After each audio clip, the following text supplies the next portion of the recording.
إن الحمد لله نحمده ونستعينه ونستغفره ونعوذ بالله تعالى من شرور أنفسنا ومن سيئات أعمالنا من يهده الله فلا مضل له ومن يضلل فلا هادي له وأشهد أن لا إله إلا الله وحده لا شريك له وأشهد أن محمدا عبده ورسوله صلوات الله وسلامه عليه وعلى آله وصحبه أجمعين يا أيها الذين آمنوا اتقوا الله حق تقاته ولا تموتن إلا وأنتم مسلمون يا أيها الناس اتقوا ربكم الذي خلقكم من نفس واحدة وخلق منها زوجها وبث منهما رجالا كثيرا ونساء واتقوا الله الذي تساءلون به والأرحام إن الله كان عليكم رقيبا يا أيها الذين آمنوا اتقوا الله وقولوا قولا سديدا يصلح لكم أعمالكم ويغفر لكم ذنوبكم ومن يطع الله ورسوله فقد فاز فوزا عظيما أما بعد فإن أصدق الحديث كتاب الله وخير الهدي هدي محمد صلى الله عليه وسلم وشر الأمور محدثاتها وكل محدثة بدعة وكل بدعة ضلالة وكل ضلالة في النار معاشر المسلمين وزمرة المؤمنين رحمكم الله أوصيكم ونفسي بتقوى الله فقد فاز المتقون. Para jamaah salat Jumat rahimakumullah, saya wasiatkan kepada diri saya pribadi dan kepada jamaah sekalian untuk meningkatkan kualitas iman dan takwa kepada Allah Subhanahu wa taala. Takwa sebagaimana yang dikatakan oleh para ulama, maknanya adalah an ta'mala bi ta'atillah ala nurin minallah tarju thawaballah, yaitu engkau melaksanakan ketaatan-ketaatan kepada Allah. Kau laksanakan itu karena adanya dalil tuntunan dari Allah, dan kau laksanakan itu karena engkau mengharapkan pahala dari Allah. Takwa juga artinya wa anta tatruka ma'siyatallah ala nurin minallah takhafu iqaballah, yaitu engkau meninggalkan segala macam kemaksiatanmu kepada Allah. Kau tinggalkan itu karena adanya dalil larangan dari Allah, dan kau tinggalkan itu karena engkau takut akan azab Allah Subhanahu wa taala. Ma'asyiral muslimin wa zumratal mu'minina rahimakumullah. Nabi sallallahu alaihi wasallam dan para nabi-nabi sebelum beliau, mereka diutus oleh Allah Subhanahu wa taala dengan mengemban dua tugas yang mulia. Yang pertama, mereka ditugaskan sebagai seorang mubasyir, yaitu memberikan kabar-kabar gembira, berita-berita gembira kepada umat manusia tentang surga Allah, tentang amalan-amalan yang bisa menyebabkan seseorang mendapatkan nikmat-nikmat baik di dunia ataupun di akhirat. Kemudian juga seorang nabi dan rasul yang Allah utus memiliki tugas yang kedua, yaitu munzir, memberi peringatan kepada umat manusia tentang neraka Allah, siksa yang pedih di neraka Allah, dan perbuatan-perbuatan yang bisa menyebabkan seseorang masuk ke dalam neraka Allah, disiksa oleh Allah Subhanahu wa taala. Allah Azza wa Jalla menegaskan hal ini di dalam firman-Nya. Dalam suratul Baqarah Allah mengatakan, "Kanan nasu ummatan wahida, faba'athallahu mubasysyirin wa mundzirin." Dahulu umat manusia keadaan satu. Namun setelah terjadi kesyirikan di atas muka bumi ini, maka Allah menurunkan, mengutus para nabi dan rasul yang tugas mereka adalah mubasyirin, memberi kabar gembira, dan mundzirin, memberi peringatan kepada umat manusia. Maka jemaah dimulakan oleh Allah Subhanahu wa taala, kita dapati Nabi SAW selain memotivasi umatnya untuk mengerjakan amal-amal soleh, meraih surga Allah Subhanahu wa taala, Nabi juga memperingatkan mereka tentang bahaya-bahaya, ancaman-ancaman yang bisa menyebabkan mereka terjerumus ke dalam neraka Allah Azza wa Jalla. Nabi memperingatkan tentang kemaksiatan, tentang perbuatan-perbuatan dosa, entah itu berzina ataupun mencuri ataupun berdusta ataupun durhaka kepada orang tua, dijelaskan dan diwanti-wanti oleh Nabi SAW. Nabi alaihi salatu wassalam juga menjelaskan kepada para sahabat, juga menjelaskan kepada umatnya tentang bahaya kesyirikan kepada Allah Subhanahu wa taala, bahwa syirik merupakan perbuatan, merupakan dosa yang paling besar yang tidak Allah Subhanahu wa taala ampuni pelakunya apabila dia mati dalam keadaan belum bertaubat darinya. Dan di antara yang diwanti-wanti oleh Nabi SAW kepada umatnya adalah tentang bahayanya bid'ah di dalam agama, bahayanya perbuatan yang mengada-ngada di dalam agama. Bahkan saking seringnya Nabi SAW mewanti-wanti para sahabat, Nabi bahkan menjadikan peringatan tentang bahaya bid'ah sebagai khutbatul hajah. Salah satu khutbatul hajah, Nabi membuka khutbahnya dengan menyebutkan fa inna wa syarrul umuri muhdatsatuha wa kullu muhdatsatin bid'ah wa kullu bid'atin dhalalah wa kullu dhalalatin finnar. Ini menunjukkan, kata para ulama, tentang pentingnya seorang muslim untuk mempelajari tentang bahaya perbuatan yang satu ini. Kalau tidak bahaya, enggak mungkin Nabi alaihi salatu wassalam menjadikannya sebagai khutbatul hajah yang beliau sampaikan senantiasa ketika beliau membuka khutbahnya. Jamaah yang dimuliakan oleh Allah Subhanahu wa taala, apa itu bid'ah? Para ulama seperti Al-Imam Syatibi rahimahullahu taala, beliau rahimahullah mendefinisikan bid'ah dengan ucapannya yang indah. Beliau mengatakan al-bid'ah tariqatun fid din mukhtara'atun tudahi syari'ah yuqsadu bis-suluki 'alaiha al-mubalaghatu fit ta'abbudi lillahi subhanahu. Bid'ah, kata beliau, adalah sebuah metode dalam beragama, sebuah jalan dalam beragama, mukhtara'ah, yang diada-adakan, yang dikarang-karang, yang ditemukan oleh selain Nabi Muhammad SAW. Tudahi syariah, yang bentuknya mirip dengan syariat yang diturunkan Allah Subhanahu wa taala. Yuqsadu bis-suluki 'alaiha, yang dimaksudkan dengan adanya bid'ah tersebut oleh pelakunya al-mubalaghatu fit ta'abbudi lillah, yaitu berlebih-lebihan, ekstrim dalam menjalankan ibadah kepada Allah Subhanahu wa taala. Jamaah yang dimuliakan oleh Allah Azza wa Jalla, bid'ah yang disebut oleh beliau tariqatun fid din, yaitu bid'ah perkara-perkara yang baru di dalam agama. Yang kita bicarakan, yang diwanti-wanti oleh Nabi adalah perkara yang baru di dalam agama, bukan perkara yang baru di dalam masalah-masalah dunia. Berapa banyak manusia yang masih gagal paham tentang kebid'ahan yang dilarang oleh Nabi SAW. Kita sering mendengar sebagian orang mengatakan, kalau misalnya ini bid'ah, itu bid'ah, perbuatan ini bid'ah, maka berarti naik haji nggak usah pakai pesawat, karena pakai pesawat itu bid'ah. Nabi dulu hajinya pakai onta. Maka kalau ceramah nggak usah pakai mikrofon, karena dulu Nabi tidak pernah ceramah pakai mikrofon. Ini orang yang gagal paham tentang makna bid'ah yang dilarang oleh agama, yang dijelaskan oleh para ulama dari dahulu sampai sekarang, bahwa bid'ah adalah terjadi di dalam urusan agama, bukan terjadi dalam masalah-masalah duniawi. Kemudian dari segi jenisnya, bid'ah itu ada yang terjadi dalam hal akidah dan juga ada yang terjadi dalam perkara-perkara ibadah. Bid'ah dalam akidah seperti bid'ahnya Rafidhah, yang mereka meyakini tentang adanya 12 imam, wajibnya mengimani 12 imam keturunan Ali bin Abi Thalib dan seterusnya sampai Al-Mahdi. Mereka juga meyakini tentang kafirnya Abu Bakar, kafirnya Umar, kafirnya istri-istri Nabi SAW. Ini merupakan bid'ah dalam masalah akidah. Demikian juga bid'ahnya orang-orang Khawarij, yang mereka menganggap bahwa pemimpin yang tidak berhukum dengan hukum Allah Subhanahu wa taala otomatis murtad, kafir, wajib untuk diberontak, wajib untuk dilengsarkan dan lain sebagainya. Ini merupakan bid'ah dalam masalah akidah. Ada juga bid'ah-bid'ah dalam masalah ibadah, seperti seorang yang melakukan ritual-ritual yang Nabi dan para sahabat tidak pernah melakukan ritual tersebut sepanjang hidup beliau, sepanjang hidup mereka.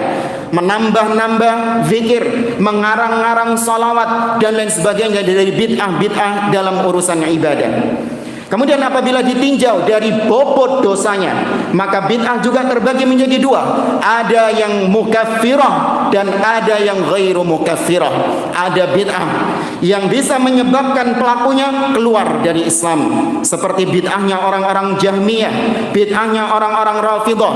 Mereka orang-orang Jahmiyah menolak sifat-sifat Allah, menolak nama-nama Allah Subhanahu wa taala.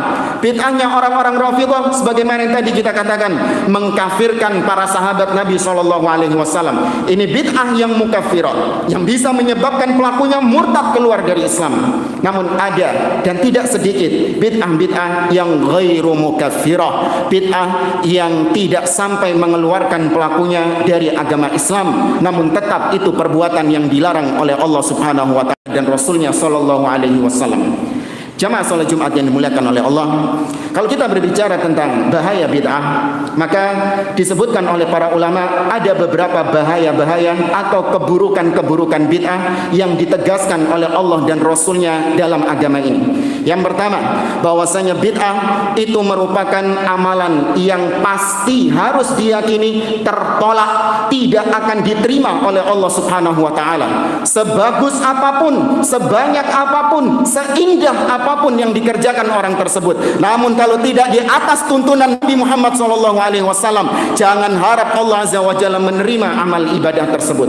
Nabi alaihi salatu wasallam mengatakan, "Man ahdatha fi amrina hada ma laisa minhu fahuwa raddun." Dalam riwayat yang lain, "Man amila amalan laisa alaihi amruna fahuwa raddun."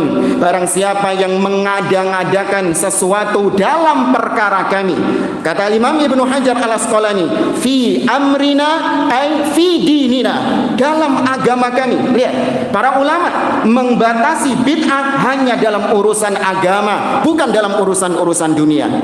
Ma laisa minhu, padahal itu bukan termasuk bagian dari agama, fahuwa raddun, maka tertolak, tidak akan diterima oleh Allah Subhanahu wa taala. Nabi Ibrahim alaihi salam, seorang nabi, seorang rasul yang juga merupakan Khalilur Rahman, kekasih Allah Subhanahu wa taala. Tatkala beliau selesai membangun Ka'bah, beliau bersama putranya Nabi Ismail, beliau berdoa kepada Allah, "Rabbana taqabbal minna innaka antas samiul alim." Ya Allah, terimalah amal ibadah kami, sesungguhnya Engkau Maha mendengar lagi Maha mengetahui. Wuhaib ibnul Wir, sebagaimana disebutkan oleh Al-Hafidz Ibnu Katsir rahimahullah taala dalam tafsirnya, ketika beliau membaca ayat ini beliau menangis seraya memanggil-manggil Ibrahim, "Ya Khalilur Rahman, tarfa'u qawa'ida baitir Rahman wa takhafu alla yataqabbalallahu mink." Wahai kekasih Allah, maksudnya Nabi Ibrahim alaihi salam, kau ini kekasih Allah, kau sedang membangun Ka'bah yang itu merupakan rumah Allah Subhanahu wa taala. Namun meskipun demikian, kau masih saja takut amalanmu tidak diterima sama Allah Azza wa Jalla. Perhatikan jamaah, apa yang kurang dari Nabi Ibrahim? Beliau bukan hanya seorang nabi, beliau juga seorang rasul. Bukan hanya seorang rasul, beliau adalah ulul azmi minar rusul. Bukan hanya itu, beliau juga merupakan Khalilullah, selain Nabi Muhammad SAW, kekasih Allah Subhanahu wa taala. Beliau membangun Ka'bah yang itu merupakan rumah Allah yang paling mulia di atas muka bumi ini. Beliau membangunnya di kota yang paling mulia di atas muka bumi ini. Beliau membangunnya bersama seorang putra beliau yang juga seorang Nabiullah, yaitu Ismail alaihi salam. Berbagai macam keistimewaan-keistimewaan ini. Dan beliau membangun Ka'bah dengan perintah Allah, bukan dengan inisiatif beliau sendiri. Namun toh dengan segala keistimewaan yang dimiliki oleh Ibrahim alaihi salam, beliau masih khawatir amalannya enggak diterima sama Allah Subhanahu wa taala. Maka wahai orang-orang yang melakukan kebid'ahan, melakukan amalan-amalan yang tidak pernah diturunkan oleh Allah dan Rasulnya sallallahu alaihi wasallam, masihkah Anda berharap amalan Anda diterima oleh Allah Subhanahu wa taala? Waliyadzubillah. Kemudian yang kedua, ma'asyiral muslimin, di antara keburukan bid'ah, bahwasanya bid'ah merupakan bentuk tuduhan kepada Nabi sallallahu alaihi wasallam bahwa beliau telah mengkhianati risalah Allah Subhanahu wa taala. Al-Imam Ahmad Al-Imam Malik rahimahullah ta'ala, beliau mengatakan, man ibtada'a fil islami bid'atan yaraha hasanatan faqad za'ama anna Muhammadan sallallahu alaihi wasallam khana risalah. Barang siapa yang berbuat bid'ah di dalam agama Islam yang dia pandang itu sebagai sesuatu yang hasanah, atau yang disebut oleh kebanyakan orang dengan bid'ah hasanah, maka sungguh dia secara tidak langsung menuduh Nabi Muhammad SAW sebagai pengkhianat risalah Allah Subhanahu wa taala. Apa alasannya? Di anna Allah Ta'ala yaqul, karena Allah telah menegaskan di dalam firman-Nya, al-yawma akmaltu lakum dinakum wa atmamtu alaikum ni'mati wa raditu lakumul islam madina. Pada hari ini telah aku sempurnakan bagi kalian agama kalian, dan aku cukupkan nikmatku atas kalian, dan aku ridhai Islam sebagai agama kalian. Kemudian kata Imam Malik rahimahullah, fama lam yakun yawma idin dina fala yakun maka apapun yang tidak termasuk agama di zaman Nabi Muhammad SAW sampai detik ini pun tidak akan pernah bisa masuk bagian dari agama. Meskipun seluruh orang menganggap itu bagian dari agama, namun kalau tidak ada di zaman Nabi SAW, tetap itu bukan bagian dari agama Islam. Kemudian di antara keburukan bid'ah, ma'asyiral muslimin, bahwasanya bid'ah bisa menyebabkan seseorang terancam meminum air telaga Nabi SAW di akhirat kelak. Nabi SAW mengatakan, ana faratukum alal haud, aku menunggu kalian di telaga. Waman warada fasyariba waman syariba falam yatma abadan. Barang siapa yang bisa masuk ke dalam kawasan air telaga itu, maka dia berhak untuk meminum air telaga itu. Dan barang siapa yang meminum air telaga, maka tidak akan dia kehausan selama-lamanya. Wala yaridanna aqwamun min ummati a'rifuhum wa ya'rifunani. Kemudian Nabi melanjutkan kisahnya. Kemudian ada sekelompok orang yang mencoba untuk masuk ke telaga itu. Aku mengenal mereka dan mereka pun mengenal aku sebagai nabinya. Kemudian tiba-tiba kata Nabi, "Tsumma yuhalu baini wa bainahum." Kemudian kami dihalangi, mereka dihalangi untuk masuk ke telaga itu. Nabi SAW mengatakan, innahum minni, itu umatku. Kenapa tidak boleh masuk ke dalam telaga? Fayuqal, kemudian dikatakan kepada Nabi SAW, innaka la tadri ma baddalu ba'dak. Sesungguhnya kau wahai Muhammad tidak tahu apa yang mereka rubah-rubah dari agamamu sepeninggalmu.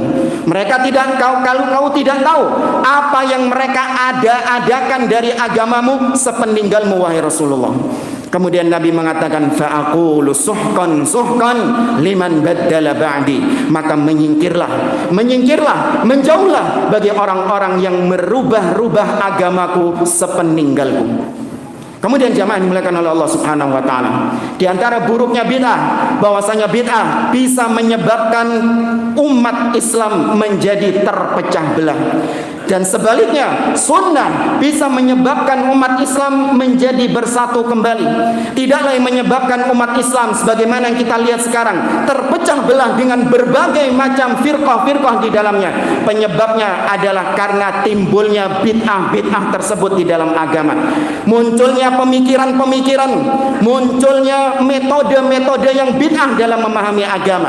Ada yang memahami agama dengan akal pikiran, ada yang memahami agama dengan hawa nafsu, ada yang memahami agama dengan tradisi, dengan adat. Ini adalah pemahaman-pemahaman yang bid'ah di dalam agama dan terus dipelihara oleh mereka.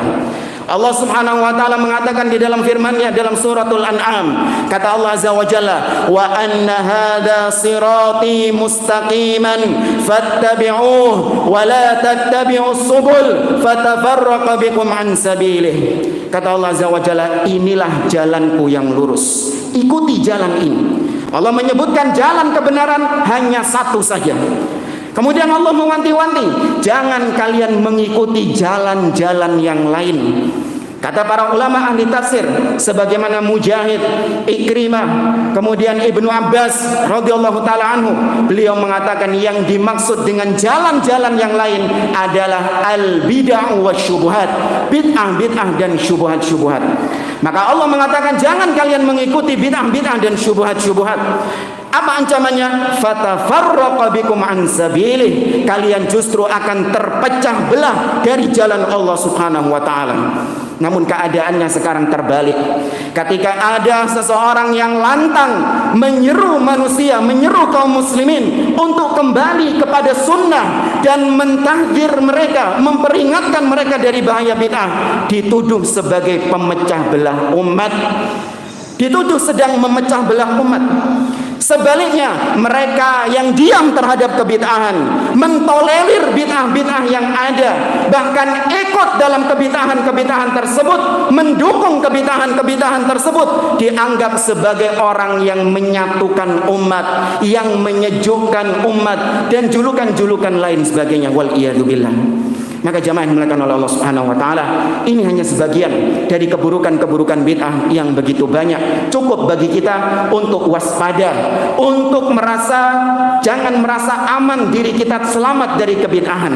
Karena berapa banyak orang-orang yang menganggap dirinya di atas sunnah, namun karena tidak tahunya dia terhadap bid'ah yang dilakukan atau yang sedang dijalankan, justru itu adalah sebesar-besarnya bid'ah di dalam agama. Aqulu qauli hadza wa astaghfirullah li wa lakum wa lisairil muslimina min kulli dhanb fastaghfiruhu innahu huwal ghafurur rahim.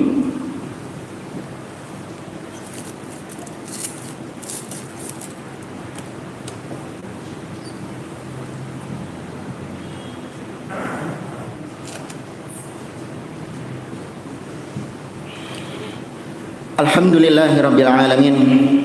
Wassalatu wassalamu ala asyrafil anbiya'i wal mursalin nabiyina Muhammadin wa ala alihi wa sahbihi ajma'in. Thumma amma ba'd. Ma'asyiral muslimin wa zumratal mu'minin rahimakumullah, jamaah salat Jumat rahimani wa rahimakumullah. Setelah kita mengetahui tentang beberapa keburukan-keburukan dari bid'ah, maka timbul pertanyaan, bagaimana sikap kita terhadap kebid'ahan atau terhadap pelaku-pelaku kebid'ahan, orang-orang yang berada di atas jalan yang bid'ah. Maka kita kembalikan kepada bagaimana sikap para salafus saleh terdahulu, bagaimana sikap para sahabat, bagaimana sikap para tabi'in dan para ulama-ulama setelahnya yang tegar di atas sunnah, bagaimana sikap mereka terhadap kebid'ahan. Di antara potret beberapa kaum salaf dari kalangan sahabat maupun tabi'in tentang sikap mereka terhadap kebid'ahan, seperti misalnya bagaimana sikap Abdullah bin Mas'ud radhiyallahu anhu tatkala mendapati ada perbuatan bid'ah yang terjadi di sekitar beliau.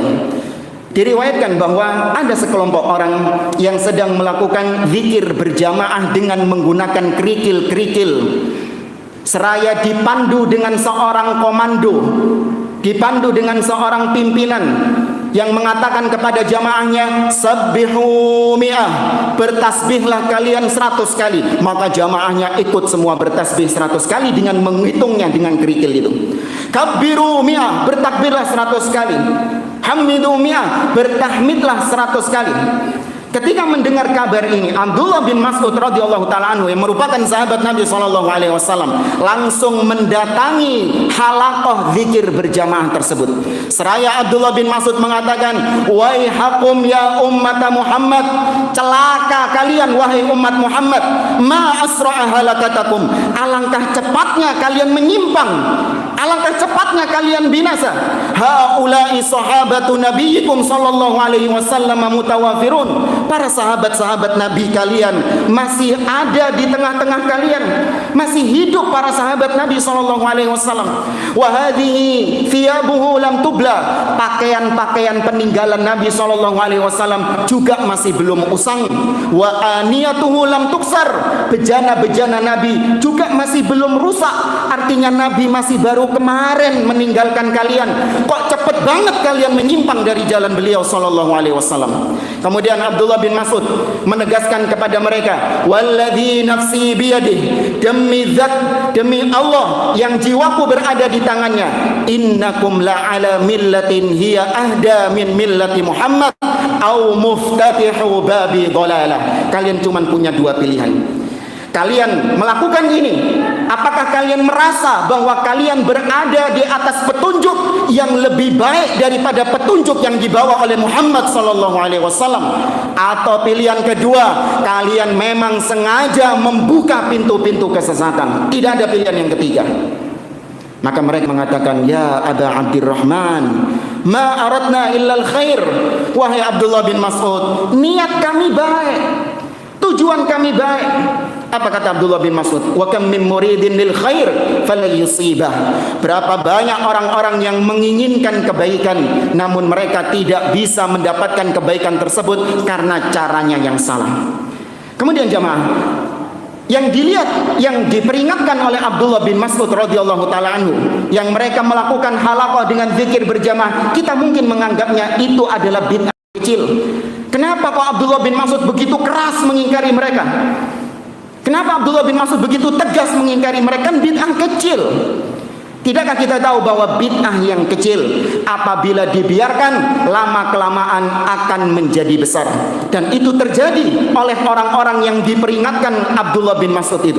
Ketika zaman kekhalifahan Ali bin Abi Thalib meletus fitnah Khawarij, maka mereka yang ikut halaqah-halaqah itu, mereka berubah menjadi orang-orang Khawarij yang memerangi Khalifah Ali bin Abi Thalib, mengkafirkan Ali bin Abi Thalib di perang Nahrawan. Dari zikir berjamaah menjadi mengkafirkan Abi Thalib, menantu Rasul sallallahu alaihi wasallam, salah satu dari 10 orang yang dijamin surga, dikafirkan. Inilah yang terjadi. Dan memang benar apa yang dikatakan oleh Imam Al-Barbahari rahimahullah ta'ala dalam kitabnya Syarhus Sunnah.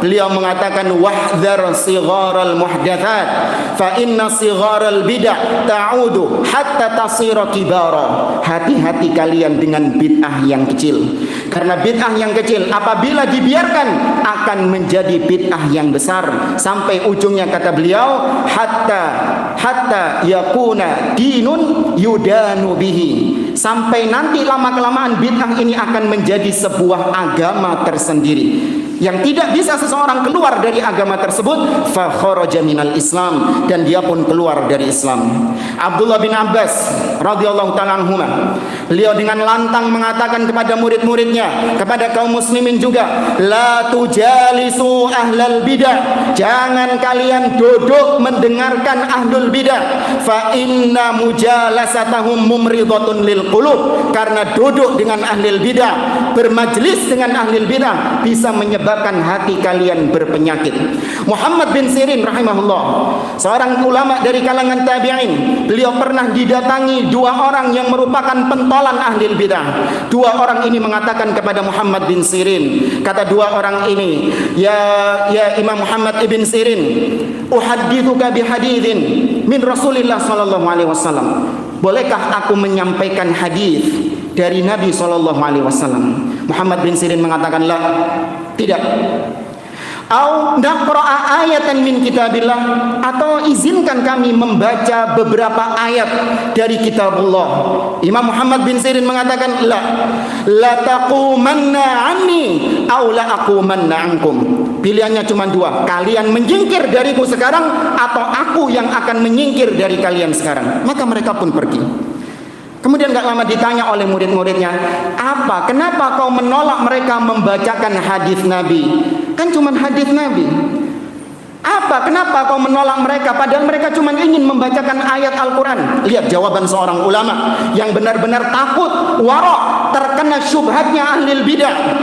Muhammad bin Sirin mengatakan, lau qara'a ayatan min kitabillahi ta'ala thumma yuharrifaniha khashitu ay yaqra'a ayatan thumma yuharrifaniha. Aku takut kalau mereka berdua membaca ayat Al-Quran, kemudian mereka selewengkan makna Al-Quran itu dengan akal pikiran mereka. Fayaqarra dzalika fi qalbi. Kemudian syubhat itu menancap di dalam diriku, menancap di dalam hatiku, sehingga aku pun tersesat dari jalan Allah Subhanahu wa taala. Ini seorang ulama, dan banyak hal-hal yang sikap-sikap para ulama salaf terdahulu sangat membenci pentolan-pentolan ahli bid'ah. Bukan awam-awamnya, bukan, tapi sangat membenci pentolan-pentolan ahli bid'ah, tidak mau duduk bersama mereka. Bahkan kalau Anda tahu bagaimana ucapan yang tegas dari Yunus ibn Ubaid, seorang tabi'ut tabi'in yang pernah mendapati anaknya keluar dari rumahnya seorang tokoh ahli bid'ah. Yunus bin Ubaid marah seraya mengatakan, li antal qallaha zaniyan fasiqan sariqan khainan ahabbu ilayya min antal qahu biqauli fulan. Sungguh wahai anakku, aku lebih suka, aku lebih mending melihat engkau nanti bertemu dengan Allah dalam keadaan engkau sebagai pezina, engkau sebagai pencuri, engkau sebagai orang yang fasik. Lebih mending bagiku daripada engkau bertemu dengan Allah membawa pendapatnya fulan si ahlil bid'ah itu. Ini berarti bukan melegalkan kemaksiatan jamaah, tidak. Namun kalau dibandingkan bagaimana kebencian para salaf terhadap dua hal ini, antara maksiat dengan kebid'ahan, mereka lebih benci kepada kebid'ahan karena itu dapat merusak agama Islam yang telah sempurna dibawa oleh Nabi SAW. Namun sangat disayangkan, sebagian di zaman sekarang, sebagian orang yang menisbatkan diri berada di atas sunnah, berada di atas manhaj salaf, katanya berpegang teguh dengan akidah salaf, justru mereka bermesra-mesraan dengan tokoh-tokoh ahlul bidah, selfie dengan tokoh-tokoh ahlul bidah, menukil ucapan-ucapan ahlul bidah tanpa malu. Apakah mereka merasa bahwa hatinya lebih merasa aman daripada Muhammad bin Sirin? Apakah mereka merasa bahwa mereka lebih warok daripada ulama-ulama salaf terdahulu?